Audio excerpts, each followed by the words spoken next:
El Señor esté con ustedes. Con su espíritu. Lectura del Santo Evangelio según San Mateo. En aquel tiempo, al enterarse Jesús de la muerte de Juan el Bautista, subió a una barca y se dirigió a un lugar apartado y solitario. Al saberlo la gente lo siguió por tierra desde los pueblos. Cuando Jesús desembarcó, vio aquella muchedumbre, se compadeció de ella y curó a los enfermos. Como ya se hacía tarde, se acercaron sus discípulos a decirle: estamos en despoblado y empieza a oscurecer. Despide a la gente para que vayan a los caseríos y compren algo de comer. Pero Jesús les replicó: no hace falta que vayan, denles ustedes de comer. Ellos le contestaron: no tenemos aquí más que 5 panes y 2 pescados. Él les dijo: tráiganmelos. Luego mandó que la gente se sentara sobre el pasto, tomó los 5 panes y los 2 pescados, y mirando al cielo pronunció una bendición, partió los panes y se los dio a los discípulos para que los distribuyeran a la gente.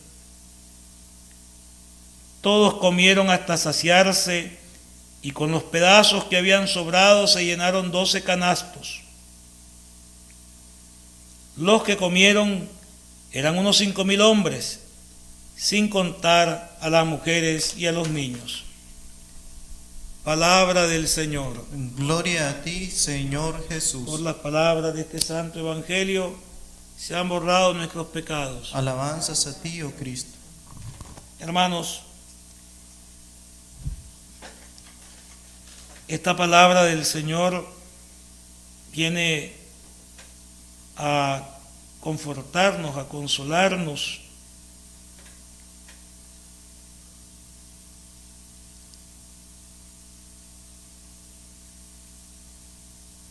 Podríamos hablar de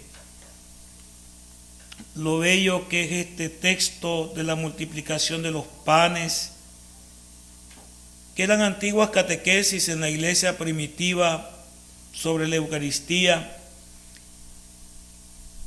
El gesto de Jesús: tomó los panes, miró al cielo, pronunció la bendición, partió los panes, se los dio a los discípulos para que los distribuyeran.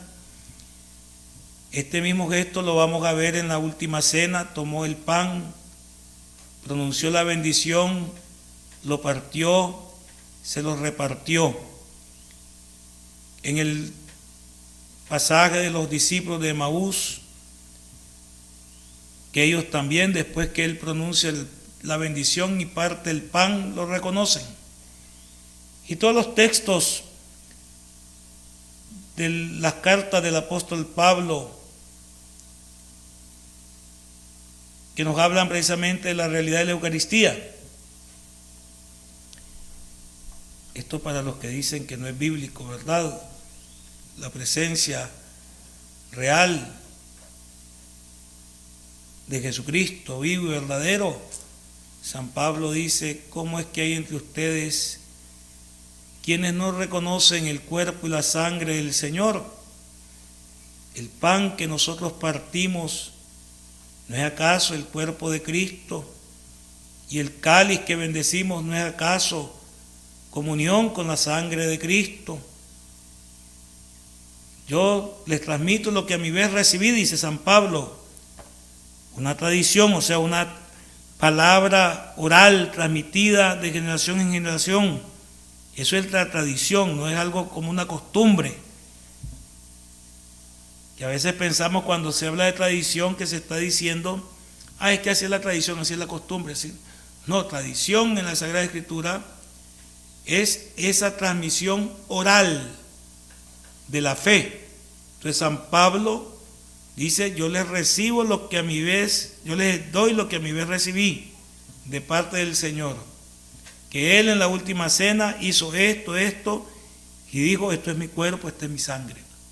Así lo entendió la iglesia primitiva y así nos fue transmitida hasta el día de hoy. Por eso el corazón de un verdadero católico, de un verdadero creyente, debe estar hoy compungido, dolido, humillado ante el Señor,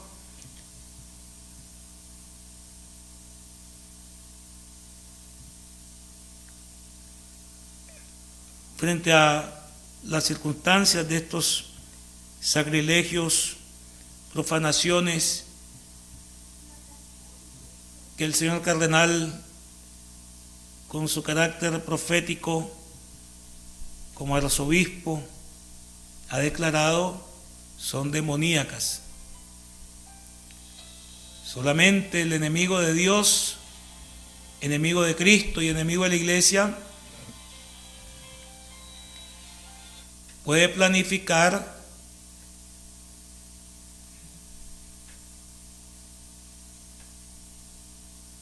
y efectuar este tipo de actos sacrílegos, sincronizados y orientados a amedrentar a la Iglesia en su misión profética. Yo quiero que hoy nos fijemos en esa expresión del evangelista, que al ver aquella muchedumbre hambrienta, desorientada, Jesús sintió lástima de ellos, se compadeció de ellos, hizo suyo el dolor de aquella muchedumbre, como cuando el Señor Yahvé le dice a Moisés en el monte: he oído el clamor de mi pueblo, he visto sus lágrimas, he oído sus lamentos, he visto la opresión que sufren en la tierra de Egipto. Y bajó Yahvé y envió a Moisés a liberar a su pueblo. O sea, Dios, nuestro Dios, no es un Dios indiferente al sufrimiento de su criatura, el hombre. Dios, dice la Sagrada Escritura, ama a todas sus criaturas y no odia nada de lo que ha creado. Esta expresión, sintió lástima de ellos. Otro evangelista escribe: porque andaban como ovejas sin pastor. ¿Quiénes eran los pastores del pueblo de Israel? El rey, las autoridades, tanto políticas, militares como religiosas de la época. Y porque andaban como desorientados, hambrientos, porque andaban, dice el Evangelio, como ovejas sin pastor. Una muchedumbre empobrecida, enferma,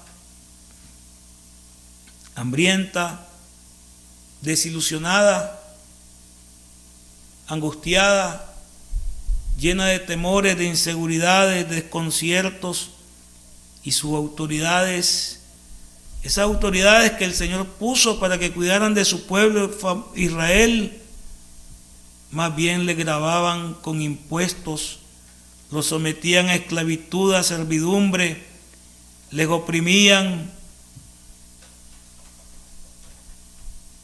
Los profetas le reclaman: ustedes no ven por el pobre, por el huérfano, por la viuda.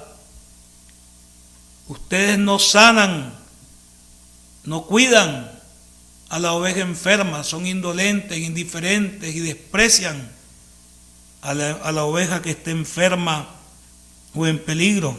No les importan las ovejas, dice. Y lo mismo los líderes religiosos del tiempo de Jesús Más bien le imponían cargas, fardos pesados, que ni ellos, dice Jesucristo, ni nuestros padres han querido cumplir. Le imponen fardos pesadísimos a la gente y ellos son incapaces de con un dedo siquiera empujar. Precisamente viendo el abandono en el que se encuentra el pueblo, Jesús se compadece, porque Dios, nuestro Dios, es un Dios que no es indiferente ni pasa impasible ante el dolor, el sufrimiento del ser humano. ¿Qué hace Jesucristo? Con su palabra consuela, anima, fortalece, da aliento y esperanza a aquellas muchedumbres, pero también cuida de sus cuerpos, sana a los enfermos, limpia a los leprosos, hace caminar a los paralíticos, hablar a los mudos y oír a los sordos, resucita a los muertos y también los alimenta. Si el Señor no se ocupa solamente, diríamos nosotros en nuestras categorías, de las almas, sino también de los cuerpos. Y así como envió a la iglesia a anunciar su palabra de salvación, el perdón de los pecados, la reconciliación con Dios y la promesa de la vida eterna, de la vida inmortal, nos dice: denles ustedes de comer, ocúpense también de sus cuerpos. Por esto la iglesia, desde el inicio, nos hemos ocupado de atender a los pobres, a los afligidos, y de procurar para los seres humanos, nuestros hermanos, un mundo menos injusto, menos violento.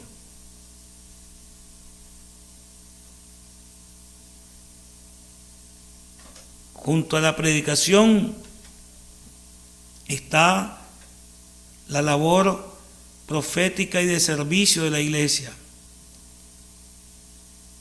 Y por esto el mundo nos va a odiar. Hay cristianos que pretenden que el mundo nos ame. Y por eso andan buscando la bendición aquí en la tierra. Esperan que el mundo les provea. Dicen: no, es que aquí yo necesito que el Señor me dé la beca para mi hija, me pague la casa, me dé un vehículo, me prospere en mi negocio, porque no creen en el paraíso, no creen en el cielo. Por eso quieren que pasársela bien en este mundo. El Señor nos dijo: el mundo los va a odiar por mi causa. Los van a arrastrar a los tribunales.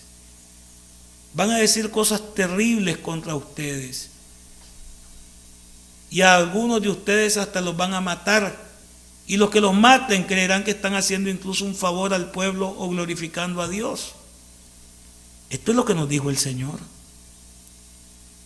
Hay personas que me han escrito diciendo: Padre, pero ¿por qué tanto odio? ¿Por qué tanta violencia contra la iglesia?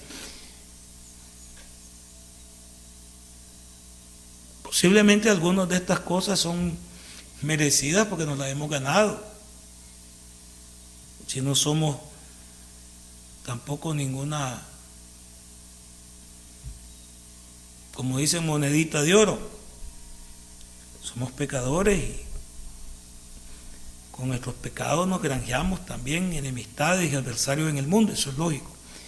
Pero habrá quien nos odia precisamente porque somos contrarios a las corrientes de este mundo. Y porque siempre vamos a estar con el pueblo, al lado de esa muchedumbre que sufre. Porque eso es lo que nos dijo el Señor que teníamos que hacer. Denles ustedes de comer. O sea, no se ocupen solamente de sus cuerpos, de sus almas, sino también de sus cuerpos. Entonces la iglesia va a buscar siempre la salvación y la liberación integral del hombre, no solo del pecado personal, sino también del pecado social, de las injusticias, de la opresión y del poder.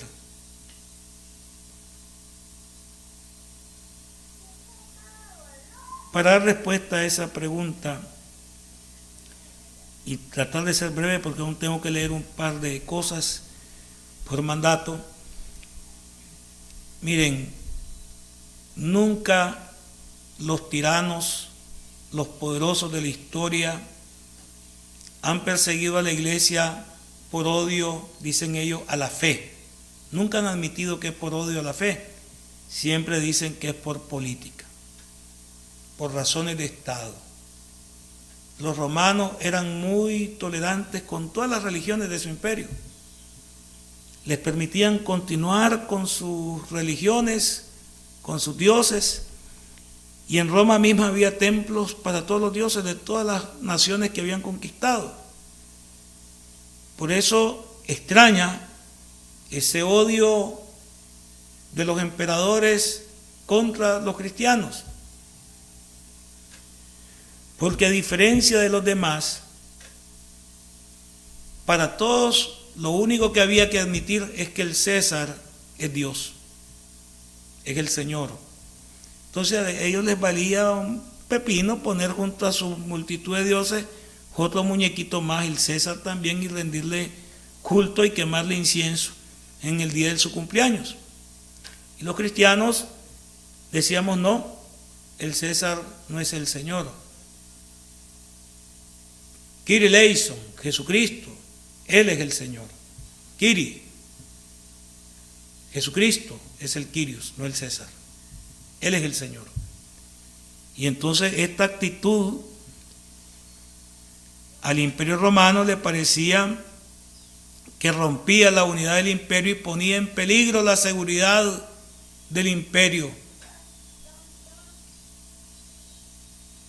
Y por esto persiguieron a los cristianos con tanto furor. Y así, durante siglos, la Revolución Francesa, el comunismo de los países del este y de la cortina de hierro, hasta nuestros días. Y no solamente los tiranos de un lado, sino también los que se llaman demócratas y no sé cuántos, persiguen a la iglesia. Porque la iglesia, por ejemplo, en nuestra época moderna, denuncia tanto el capitalismo salvaje que deshumaniza y ve en el hombre solamente una máquina para producir riqueza para unos, pero también señala, que es lo que algunos omiten, al comunismo deshumanizante, opresor, que igual ve al hombre solamente como una máquina, un animal que produzca para una nomenclatura. Entonces, tirios y troyanos, moros y a veces aún cristianos, entre comillas, van a odiar a la iglesia. Nunca van a admitir que es por odio a Cristo y odio a la iglesia. Siempre van a aducir una razón de Estado, porque nosotros, igual que nos dijo el Señor, siempre vamos a ver por la persona integralmente.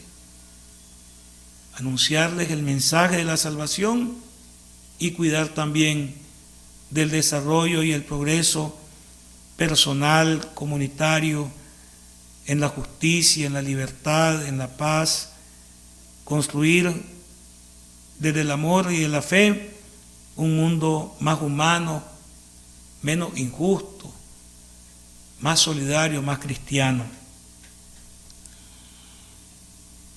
Frente a nuestros opresores, a los que nos persiguen, a los que nos calumnian, a los que intentan causarnos tanto daño,